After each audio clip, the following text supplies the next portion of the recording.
Do you ever feel like your attention is constantly scattered? One moment you're halfway through a work email, the next you remember the laundry still in the washer. Then suddenly you're scrolling on your phone, and somehow hours go by with nothing meaningful done. That was me every single day. I'd end my work hours feeling behind, and my personal chores piled up until they felt overwhelming. I thought I just wasn't disciplined enough, until I discovered something surprisingly simple: the Pomodoro Technique. It's basically this: 25 minutes of laser focus on just one task, followed by a short 5-minute break. That's it. No complicated apps, no complicated systems.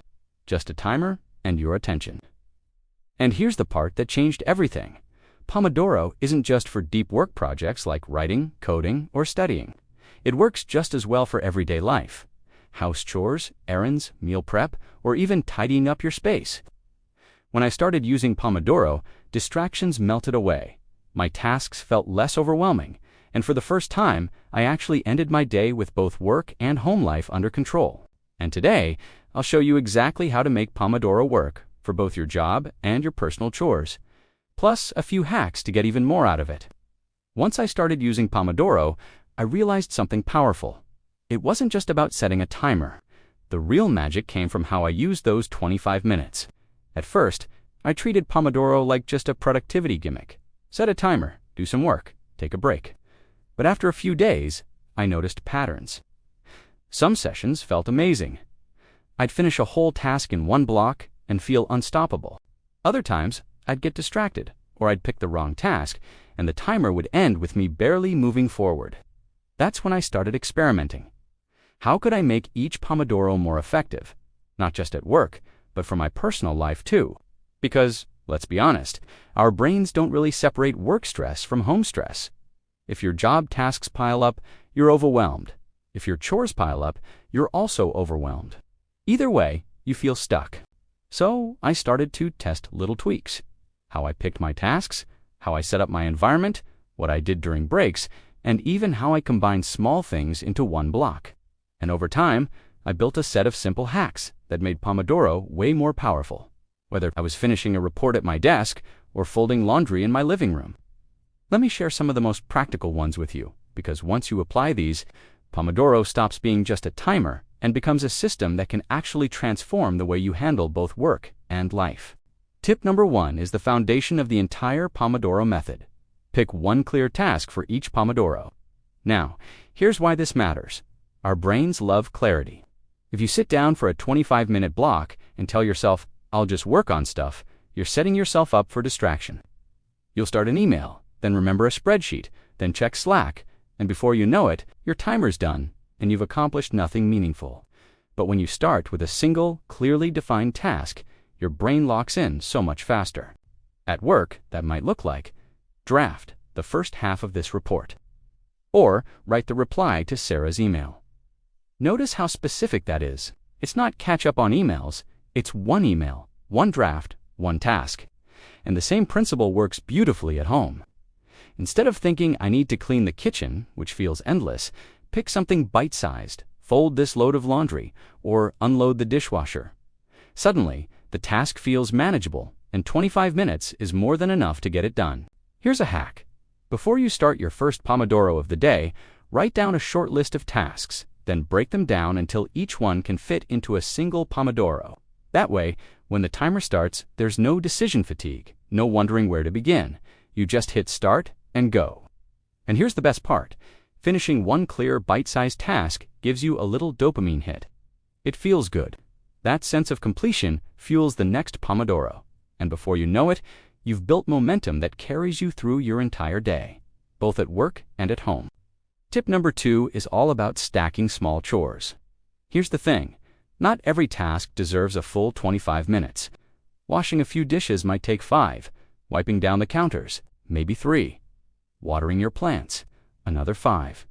If you try to treat each one as its own Pomodoro, you'll waste more time resetting the timer than actually getting things done. That's where stacking comes in. The idea is simple. Bundle a group of small related chores into one Pomodoro block.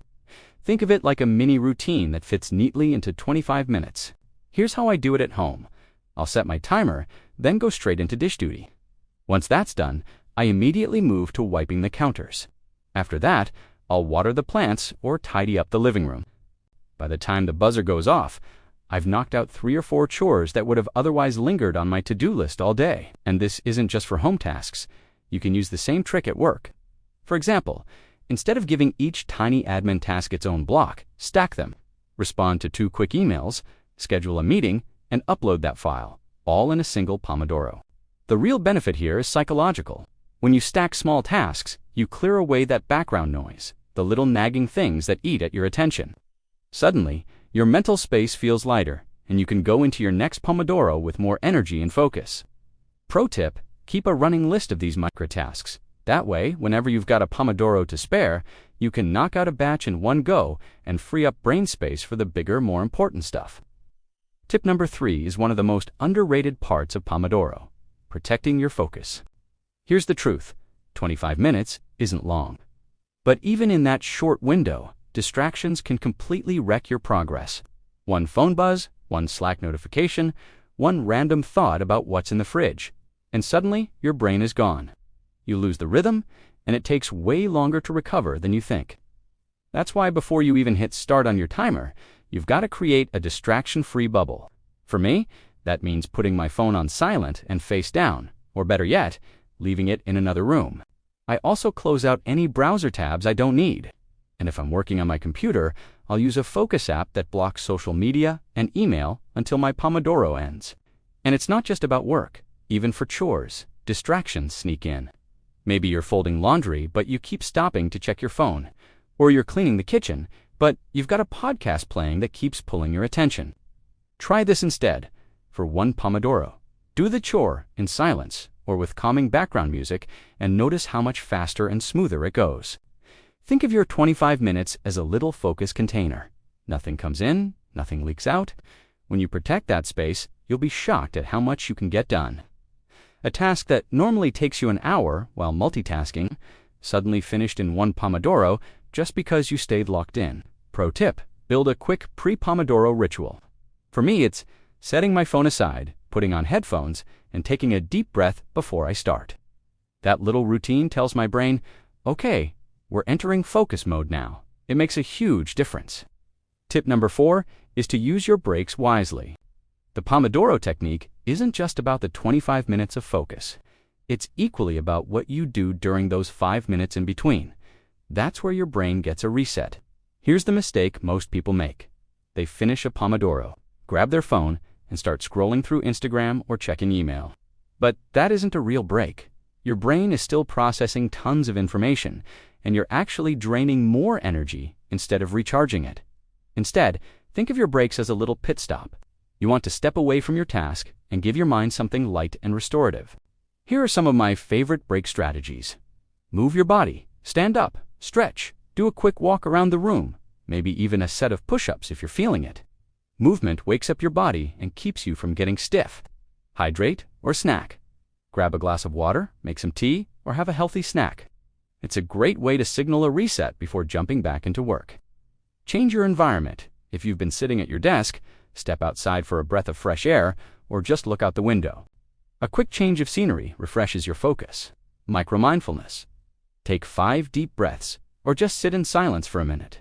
It's a mini mental cleanse that prepares you for the next round. At home, breaks can also be practical. For example, if you're using Pomodoro to tackle chores, you can use your 5-minute break to reward yourself. Make a cup of coffee, put on your favorite song, or just sit down for a moment. The key is this: breaks aren't wasted time. They're what fuel the next Pomodoro. Protect them just as much as you protect your focus, and you'll find your energy stays consistent throughout the day instead of crashing halfway through. Tip number 5 is all about rewarding yourself. Here's the thing: even if you're disciplined, your brain naturally looks for incentives. That's why a simple Pomodoro timer alone isn't always enough. You need a system that makes completing your work and even chores feel satisfying. That's where a personal reward system comes in. I like to plan a small reward after every 3 or 4 Pomodoros. It can be something simple: a coffee, a favorite snack, a quick scroll through social media, or even just a few minutes to listen to a favorite song. The key is that it's intentional. You're not just mindlessly browsing, you're consciously acknowledging your accomplishment. And this works for chores too. Maybe you've completed a stack of small home tasks in one Pomodoro session. Your reward could be sitting down with a book, stepping outside for fresh air, or calling a friend for a quick chat.